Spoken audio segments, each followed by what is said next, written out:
হচ্ছে তোমাদের বড় দাদার বউ, বৌদি বলে ডাকবে। আচ্ছা আচ্ছা আচ্ছা, সে নয় হবে। মেঘ, তুমি আসতে চাইছিলে না কেন? আমাদের পছন্দ হয়নি? এমা, না না, কি বলছেন? আমার পছন্দ। আর বলো না কাকিমণি, মেঘ তো আসলে কারোর সঙ্গে হেসে মিশতে পারে না, ওই এক কোনায় চুপচাপ বসে থাকে। আরে বাবা, হই হই করবি, এনজয় করবি তা না, সব সময় কিরকম একটা ব্রুডিং ফেস নিয়ে থাকে। এত ব্রুড করার কি আছে, আমি তো সেটাই বুঝি। আরে বাবা, তোমরা সবাই মিলে ওকে একটু সময় দাও। ও তো এই আমাদের এখানে কাউকে জানেও না, চেনেও না। আচ্ছা, একটা কথা বলি, ও আমাদের বাড়িতে আসার পর ওর সঙ্গে যা যা হয়েছে, তাতে যদি ও আমাদের কম পছন্দ করে, এতে কি ওর দোষ বলা যায় নাকি আমাদের দোষ? ও একটা নতুন জায়গায় এসেছে, ওকে আপন করে নেওয়ার দায়িত্ব তো আমাদের। রাইট, ঠাম্মা একদম ঠিক কথা বলেছে। I agree to this. আমার একটা রিকোয়েস্ট আছে। মেঘ, বড় বৌদি, আমিও কিন্তু তোমার এক ননদ, মাস্তুতো। আমি তোমার বাসরে আসতে পারিনি, শুনেছি তুমি নাকি খুব ভালো গান গাও। একটা গান শোনাও না? একদম ঠিক কথা বলেছো, একটা গান ধরো তো, একটা গান ধরো। আমারও প্রাণটা ভীষণ গান গান করছে, আমরা চাতক পাখির মতো নাকি মাচো। কোথায় গেছিলে? কাউন্সেলিং করতে। কার? ডাক্তারদের তাদের পেশেন্টদের পরিচয় ডিসক্লোজ করতে নেই। কখনোই সোজা কথা সোজা ভাবে বলবে না, তাই না? এই মেঘ, আরে গান ধরো, শুরু করো শুরু করো শুরু করো। তুমি শুরু না করলে এদিকে থামবে না, মানে বকাঝকা। মেঘ প্লিজ, ভাঙা রেকর্ডের মতো আবার বলবি না, হ্যাঁ, যে আমি গান গাইবো না। না, তোকে তো সবাই গান গাইতে বলবে, তুই প্রথমে বলবি গান গাইবো না, তারপর তো ঠিকই গান গাইবি। তা একবারই গেয়ে দে। আরে ওটাকে বলে একটু দর বাড়ানো, তাই না বৌদি? আমি কিন্তু একবারও এখন বলিনি যে আমি গান গাইবো না। দেখো দেখো সবাই, তোমরা শুধু শুধু আমার বড় নাত বউকে দোষারোপ করছো। ও নাত বউ, কন্যা একটা গান। হ্যাঁ হ্যাঁ, মেঘ, তুমি একটা গান শোনা। অসহ্য, সব সময় কেউ না কেউ গান গাইতে বলবে মেঘকে, ও গাইবে আর তারপরেই প্রশংসার বান ডাকবে। ডিসকাস্টিং। শোনো, কাজের সময় দাদাকে ফোন করে কোনো লাভ নেই, অর্ধেক সময় ধরে না। ও বড় বৌমা, কুটুম বাড়ির মেয়েটাকে ভালো করে খাইয়েছো তো? দেখো, ও যত্নার্থী করো, না হলে কিন্তু বাবু আমাদের বাড়ির নিন্দে হবে। ঠাম্মা, আমি কিন্তু শুধু কুটুম বাড়ির মেয়ে নই, আমি তোমার নাতনিও, সেটা মানো তো এখনো? এই মেয়েটির কথাবার্তা কিন্তু বেশ সুন্দর, নীলের সঙ্গে বেশ মানাতো কিন্তু।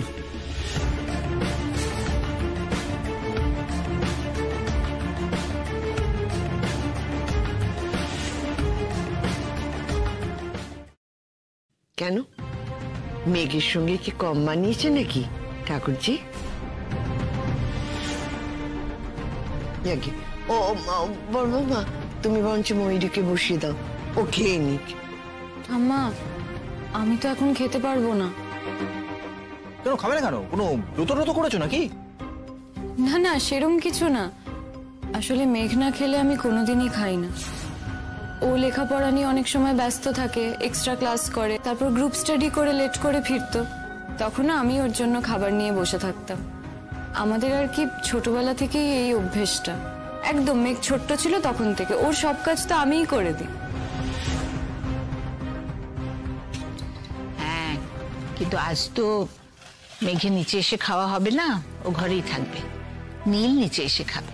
ও আসলে আমি ওকে সকালে নিচে নিয়ে এলাম তো, তাই ভাবলাম। সে তো নীল তখন এদিকে ছিল না, বাইরে গেছিল। ও আচ্ছা, তাহলে বরং তোমরা মেঘের খাবারটা আমাকে গুছিয়ে দাও, আমি ওকে খাইয়ে দিয়ে আসি, তারপর আমরা একসঙ্গে খাবো। হ্যাঁ ঠিক আছে, আমি গুছিয়ে দিয়ে দিচ্ছি। এই আয় তো আমার সঙ্গে একটু।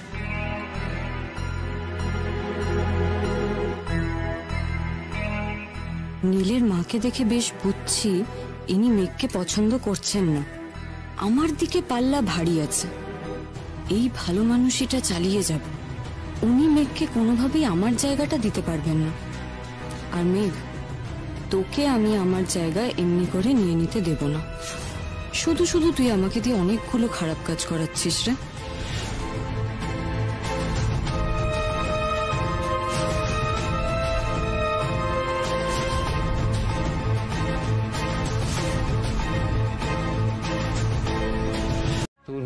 যে কথাটা তুই লুকিয়ে রাখিস, তোর চোখ দেখে আমি সে কথা পড়ে নিতে পারি রে। বাপি, মা বোধহয় চিরকালের মতো ওকে ত্যায্য করলো বল। তাই কখনো হয়?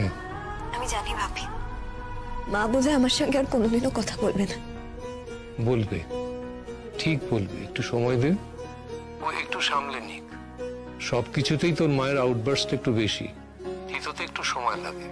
বাপি, তুমি মাকে বলো দিদি ভাইয়ের যদি কখনো এতটুকু শরীর খারাপ হয়, কখনো যদি ব্লাডের দরকার হয়, আমি যেখানেই থাকি না কেন বাপি, আমি চলে আসবো।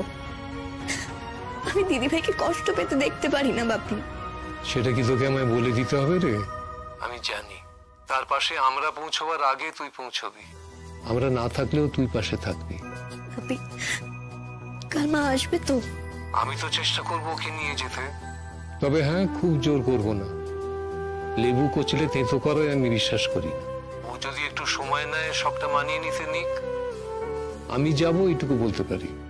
আরে মেঘ, ময়ূরী কোথায়? দিদি ভাই বোধহয় নিচে আছে বাড়ির সকলের সঙ্গে। একটা কথা জিজ্ঞেস করবো রে? হ্যাঁ বাপি, বলো না। আচ্ছা, ও যে ওখানে থেকে গেল, তাতে ও বাড়ির লোকজন অন্য কিছু ভাবছে না তো? না বাপি, ওরা সবাই তো দিদি ভাইকে বেশি চায়। মেঘ, একটা কথা বলি মা, কখনো মন খারাপ করো না, আর কোনো অবস্থায় নিজেকে কারোর থেকে কম মনে করো না। আর সবচাইতে ইম্পর্টেন্ট কথা কি জানো?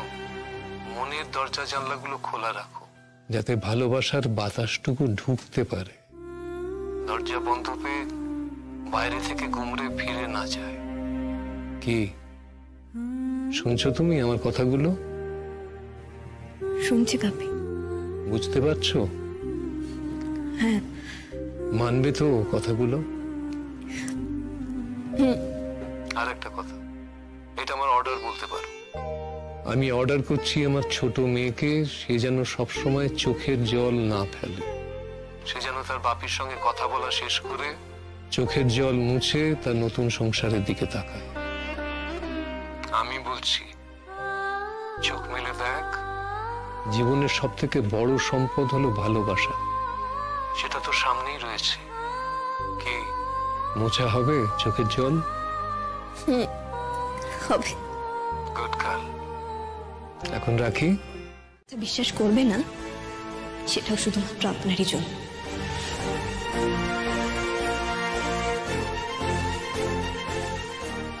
তার মানে তোমার সঙ্গে যা খারাপ হবে সব আমার জন্য? একেবারে। এখন আপনি একেবারে সঠিক কথা বলেছেন।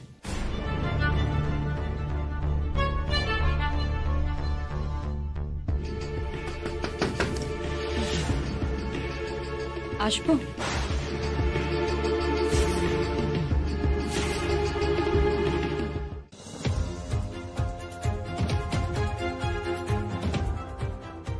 দিদি ভাই, সরি মেঘ। নীল, আই এম সো সরি তোমাদের ঘরে এভাবে আসার জন্য। মেঘ, বলছি শোন না, জেঠিমা তোর উপর সাংঘাতিক রাগ করেছে। তুই আজ রাতেও নীলের সঙ্গে দেখা করছিস সেটা জানতে পেরে গেছে।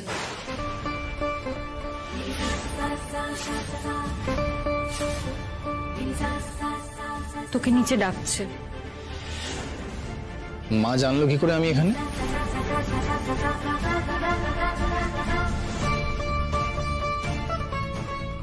কি বলছো? তুমি এই ঘরে থাকলে সেটা কেউ জানতে পারবে না নাকি? তুমি কি ইনভিজিবল? শোনো নীল, তোমাকেও আন্টি নিচে ডাকছে, তাড়াতাড়ি চলো। মেঘ, দেরি করিস না, তাড়াতাড়ি নিচে চল, আর কারোর সঙ্গে তর্ক করবি না, ঠিক আছে? এসো।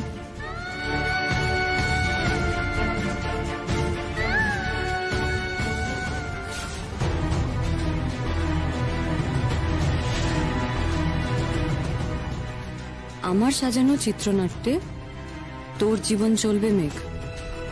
আয় নিচে।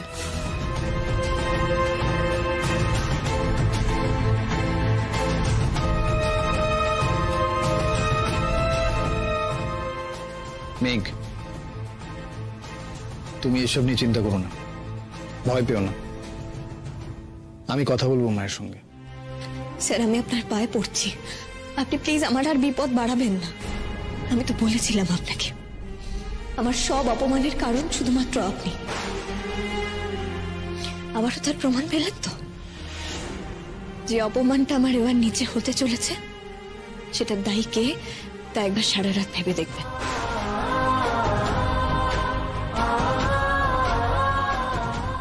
আর তারপর আমার কথা একটু কম ভাববেন প্লিজ।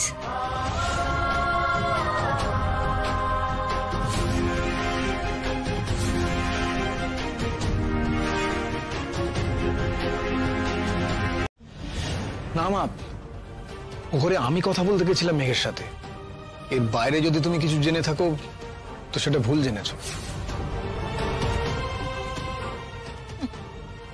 আমি ভুল জেনেছি। আর মেঘ, তুমি কি বলে দেখা করলে ওর সঙ্গে? লজ্জা শরম নেই? কাল রাত্রি আজকেই তোমরা ফুলসজ্জা করতে চাও?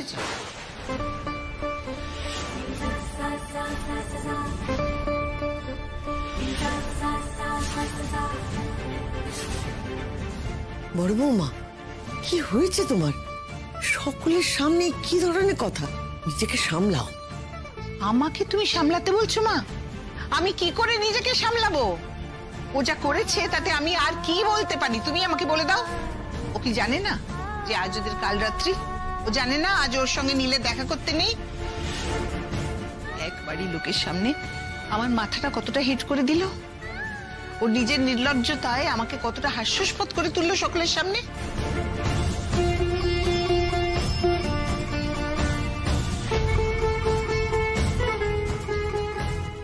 আর মেঘ, তুমিই বল, কোনটা জানতে না তুমি? জানতে না আজ তোমাদের কাল রাত্রি? নাকি এটা জানতে না যে আজ তোমার নীলের সঙ্গে দেখা করতে নেই? কি হলো বলো, কি হলোটা কি? মুখে কথা নেই কেন? তোর জন্য খারাপ লাগছে রে বোন আমার, কিন্তু কি করব, এরকম আরো অনেক কিছু যে তোকে ঝেলতে হবে এখন। আমার তরফ থেকে তোর বিয়ের গিফট এগুলো। তুই যে আমার বরকে বিয়ের পিঁড়ি থেকে চুরি করে নিয়ে গেছিস। এতক্ষণ তো বন্ধ করে অনেক কথা বলছিলেন নীলের সঙ্গে, মনের কথা, প্রাণের কথা, আমাদের সকলের বারণ তুচ্ছ করে তো অনেক কথা বলছিলেন। লোক, লজ্জা, নিন্দে, মন্দ সব তো তুড়ি মেরে উড়িয়ে দিলে তোমরা, আর এখন চুপ করে রয়েছো। বলো কেন কথা বলছিলে? মা, ওর কোনো দোষ নেই, ও তো ওই ঘরের মধ্যেই ছিল। ও আমার সঙ্গে কথা বলতে আসেনি, আমি গেছি ওর সঙ্গে কথা বলতে। আমার ওর সঙ্গে কথা বলার দরকার ছিল। দোহাই নীল, একটু লজ্জা কর। বউয়ের হয়ে এইভাবে কথা বলিস না সবার সামনে।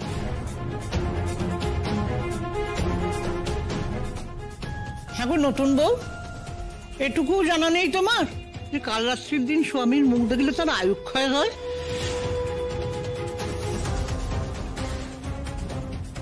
কি এসব বাজে বাজে কুসংস্কারের চাষ করে চলেছেন আপনি? স্বামী স্ত্রী নিজেদের মধ্যে কথা বললে, দেখা করলে কখনো কারোর আয়ুক্ষয় হতে পারে না তার জন্য।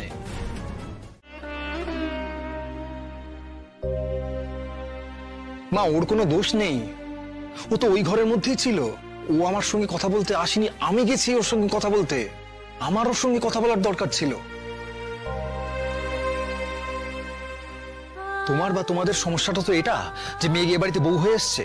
আমি কিন্তু আবারও বলছি, মেঘ এই ঘটনাটার জন্য দায়ী নয়। ও কিন্তু একবারের জন্য বলেনি যে ও আমাকে বিয়ে করবে।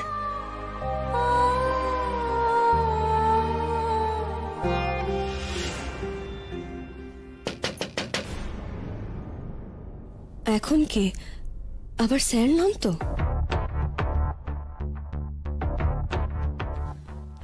কে? আমি দিদি ভাই। কি করছিস তুই দরজা বন্ধ করে?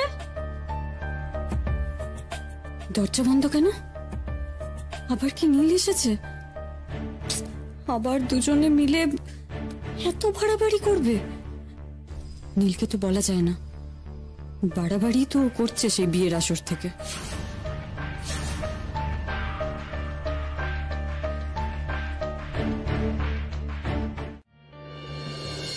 দেখ, তোরা দুজনে মিলে একটা ইউনিক লাভ ম্যারেজ ঘটিয়েছিস, আমি একটু মজা করব না? আমার এইটুকু রাইট আছে তোর লেগ পুল করার। এটাকে লাভ ম্যারেজ বলে না দিদি ভাই। বলে না? বললেই হলো। একটা লোক সবার সামনে চেঁচিয়ে চেঁচিয়ে বলছে আমি মেঘকেই ভালোবাসি, আমি ওকেই বিয়ে করতে চাই, আর বিয়েটা হচ্ছে, কিন্তু সেটা লাভ ম্যারেজ নয়। তোকে আমি বোঝাতে পারবো না দিদি ভাই। যেটা ভুল সেটা আমাকে বোঝাবেই বা কি করে? যাকগে। মেঘ, আমার তোকে একটা কথা জিজ্ঞেস করার ছিল। তুই কালকের গোটা ব্যাপারটা নিয়ে আমার উপর রেগে আছিস, তাই না? আমি আর কালকের ঘটনাগুলো নিয়ে ভাবতে চাই না দিদি ভাই। তুই ভাবতে না চাইলে তো আর ব্যাপারটা ডিসঅ্যাপিয়ার করে যাবে না।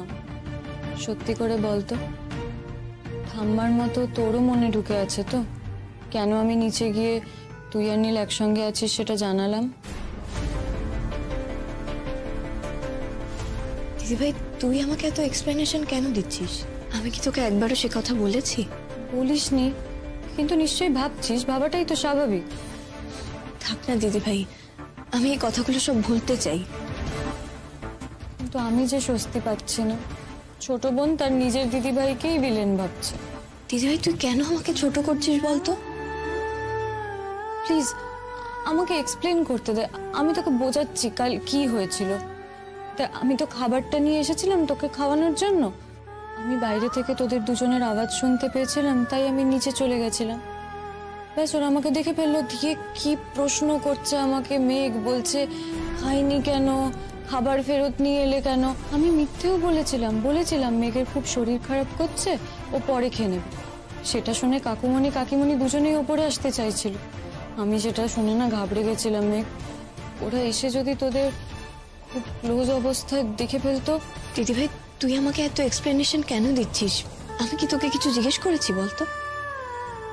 করিসনি, সেটাই তো আরো ডিস্টার্বিং। দিদি ভাই প্লিজ, তুই আমার জন্য আর ডিস্টার্ব হোস না। একেই তো আমি তোর জীবনটা একেবারে নষ্ট করে অনুষ্ঠান আছে, সেগুলো কি আমাকে বলে দিতে হবে? কি এই এই বাবলু, আরে তোর বড় বৌদি কোথায়? ওই তো আসছে বড় বৌদি। ও যেটি আমাকে দাও। মা কি ডাকছিলে? তো ডাকবো না, বলি কার ছেলের ভাত কাপড়ের অনুষ্ঠান? তোমার তো। আমারও মা, আমারও ছেলের বিয়ে। এ দেখো না, আজকে হসপিটাল না গিয়ে কেমন বাড়িতে আছি, কাজকর্ম করছি। এই থাক থাক থাক, তুই কাজ করিস না বাবা। তুই কাজ করলি না আমার বুকের ভেতর কেমন দরপর দরপর করে। আবার কি ঘটবে? আমার বড় বৌমাই ভালো। ও বড় বৌমা, বলি ভাত কাপড়ের অনুষ্ঠানটা করে ফেলো না। আমি তো দেখলাম রান্না বান্না ওদিকে সব হয়ে গেছে। এবার তুমি উদ্যোগ নিয়ে অনুষ্ঠানটা শুরু করে ফেলো।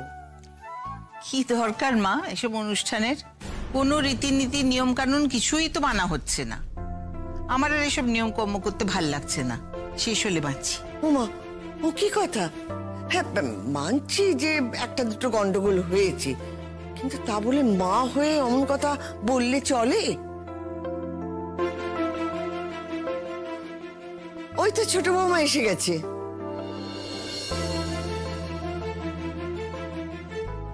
ছোট বৌমা, ভাত কাপড়ের থালা সাজানো হয়েছে তো? কি ব্যাপার বলো তো? আচ্ছা তোমাদের এরকম গা ছাড়া ব্যাপার কেন বলো তো? না, আশ্চর্য, বলি হয়নি কেন? আচ্ছা এসব কথা কি আমাকে তোমাদের বলে দিতে হবে? মা দিদি ভাই তো বলছিল যে আর কোনো রিচুয়ালস করবে না, তাই। বড় বৌমা রাগের মাথায় একটা কথা বললো আর তুমি সেটা নিয়ে বসে গেলে।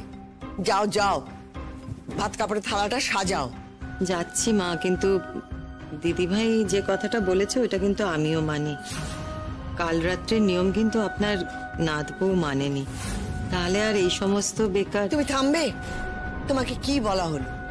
ভাত কাপড়ের থালাটা সাজাতে যাও।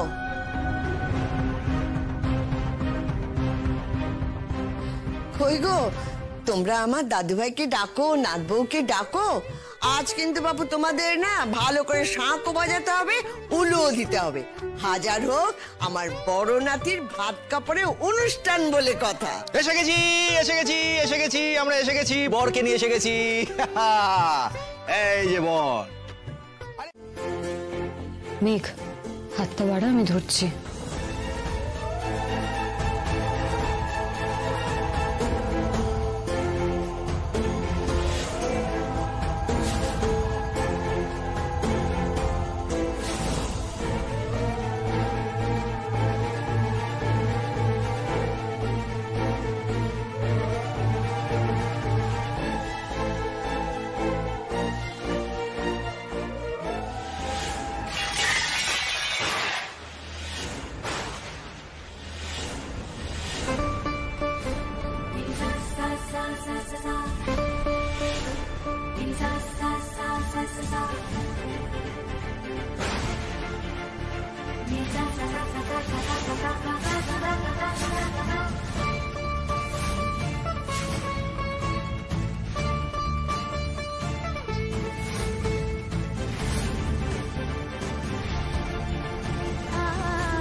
ময়ূরী, তুমি এটা কি করলে? আমি আমি কি করলাম নি? তুমি হাত সরিয়ে নিলে কেন? আমি তো হাতটা সাপোর্ট দিয়েছিলাম শুধু, ও ধরে নেওয়ার পর আমি হাত সরিয়েছি। আমি তো আর ওর ভাত কাপড়ের সময় থালা ধরে থাকতে পারি না, এটা তো ওর ভাত কাপড়, ওকে একাকেই ধরতে হবে। জানতাম, আমি ঠিক জানতাম যে এই রকম কিছু একটা হবে, তাই জন্য আমি করতে চাইনি এসব কিছু। এই মেয়ের হাত দিয়ে কোনো কিছু ঠিক হতে পারে না। এই মেয়ের সব কিছুতে অমঙ্গল আর অনর্থ।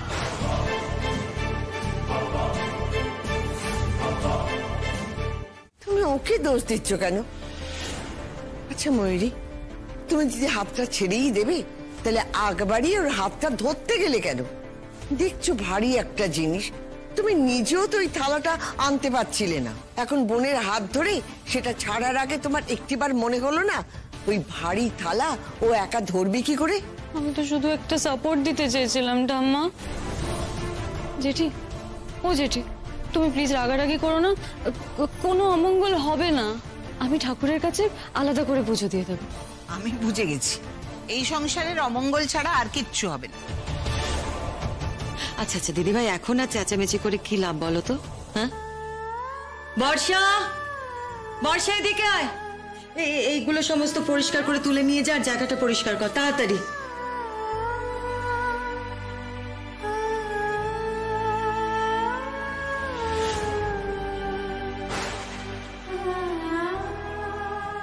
মেঘ, ওটা কি?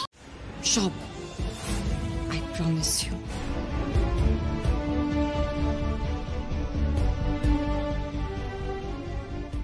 দাও, ওঠো। আমার হাতটা দাও।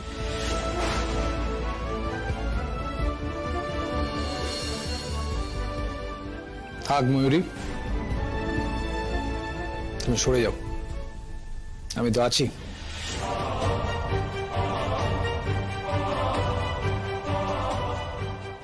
মেঘ, আমার হাতটা ধরো, নিজের ঘরে চলো, রিচুয়ালস যা হওয়ার ওখানেই হবে। তুমি এখন পাটাকে রেস্ট দেবে। আমি পারবো, ঠিক আছে।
রিচুয়াল শেষ না হলেও আমার প্রমিস তো বদলাবে না মেঘ।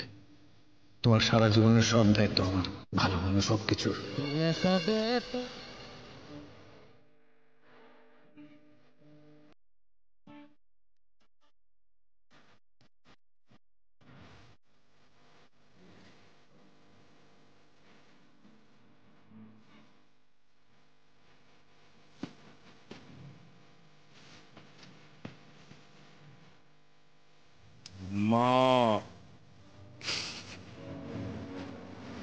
মায়ের এই আঘাতের যন্ত্রণার থেকে সকলের অপমানের যন্ত্রণা যে আমার কাছে অনেক বেশি কষ্টের স্যার। পায়ের ব্যথা সারাবার যে ওষুধ আছে, কিন্তু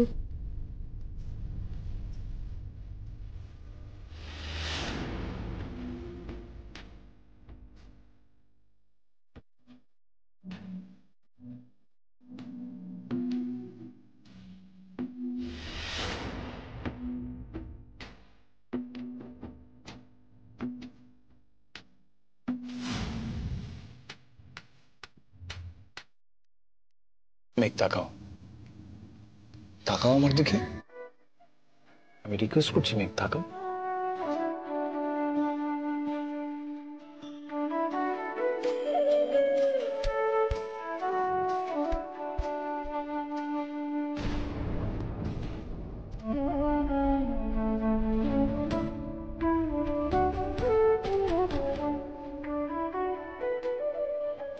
মেঘ তাকাও প্লিজ। তোমার এই যন্ত্রণার ওষুধ আছে আমার কাছে, তাকাও আমার দিকে। আমার মেঘ বালিকা, তুমি নিজের মনের মধ্যে যে সত্যিটাকে অস্বীকার করার জন্য নিজের সঙ্গে যুদ্ধ করে চলেছ, সেই সত্যিটাকে স্বীকার করে না। আমার দিকে তাকাও, আমি তোমার সব অপমান সব অসম্মান মুছে দেবো। শুধু তুমি বোন,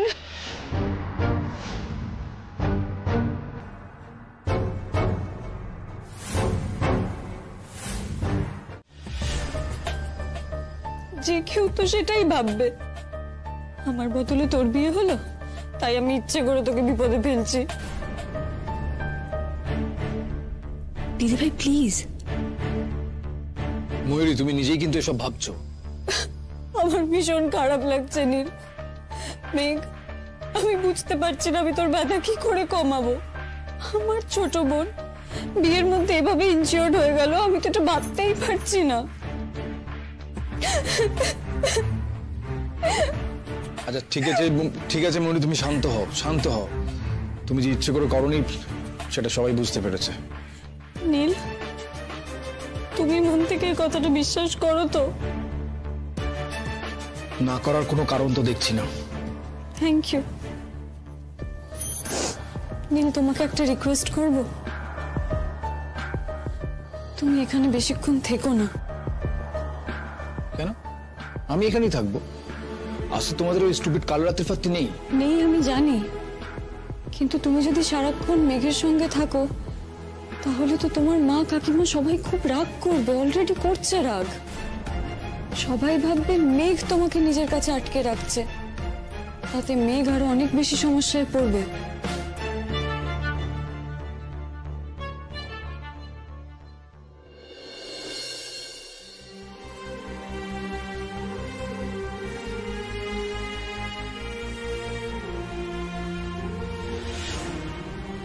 আমি অন্য ঘরে আছি, কোনো সমস্যা হলে আমাকে ডাকবে, ফোন করবে। আমি কিন্তু ঘরে যাচ্ছি, তুমি ফোন করবে এই আশা নিয়ে। করবে তো? করবে বিশ্বাসটা নিয়ে কিন্তু আমি যাচ্ছি।